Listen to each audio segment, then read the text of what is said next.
How's it going, everyone? Today, we're going to talk about sleep. So we're going to go over a couple of things so you guys can really maximize that time when you are unconscious. The first thing I want to talk about is waking up and actually being awake.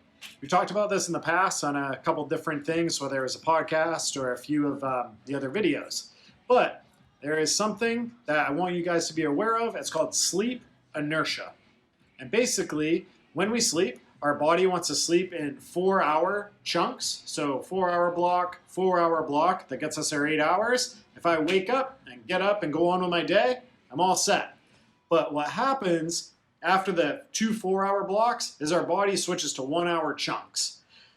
So if my alarm goes off and I don't get right up and start my day, maybe I hit snooze for 10 minutes, my body, when I lie back down on the bed, is getting the signal that I'm going to be sleeping for another hour. And that's what it's preparing for.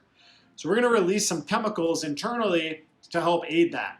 So this is where they come up with that term, sleep inertia. And it's that kind of brain fog, incoherent feeling that we have when we hit that snooze button. And then you just feel groggy for such a long period of time. And this sleep inertia, that effect can last up to 4 hours.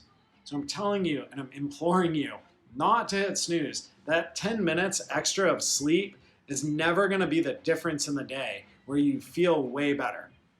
Sidebar from that, because I'm an advocate of naps at times, this is outside of that. So if I'm going to take a 20-minute nap or a 30-minute nap, that's not the same effects. We're talking about the importance of hitting that, or not hitting the snooze, actually getting up out of bed when you've just completed the whole block.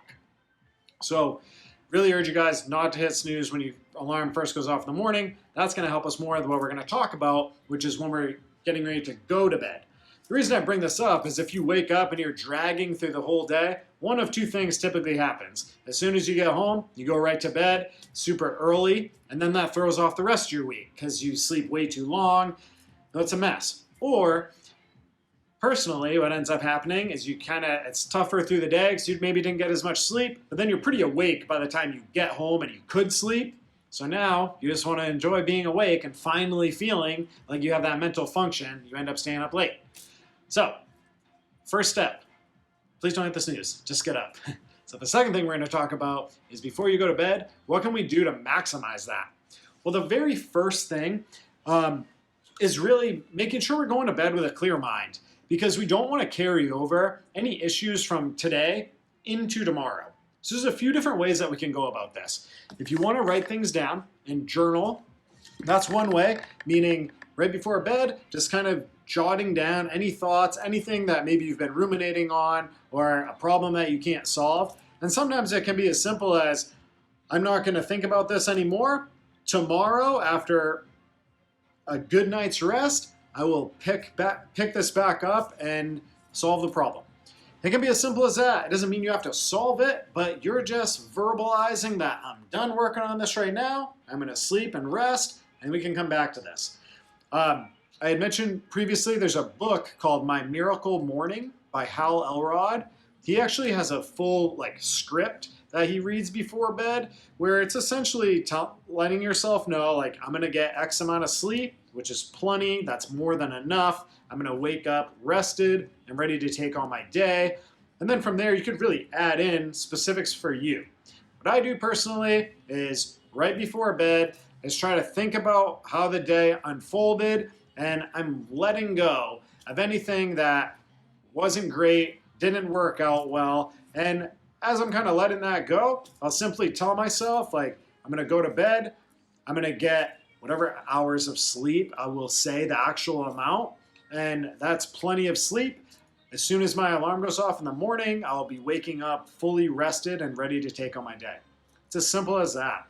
But that is creating a subconscious program. If not, we just go to bed and you're stressed out about everything, your brain is going to continue to work on those things, not always in the best way. So make sure you're getting the most of that sleep by being restful. If you have things that you're trying to work on, you can add that in. And in my sleep, I would ask that these problems come to me. you may think that's totally crazy and don't subscribe to that. There's a ton of research into taking advantage of the fact that it's way easier to access that subconscious brain when we're asleep and we can just passively take things in, and some of the abilities that we have. So if you want to take that a step further, if you simply go to YouTube, there's a ton of affirmations for sleeping.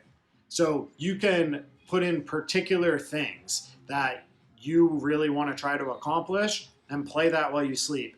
Personally, the only reason I don't do that, I live by myself. I've woken up a couple times where that voice is going and I kind of forget I played that, and it's a little scary.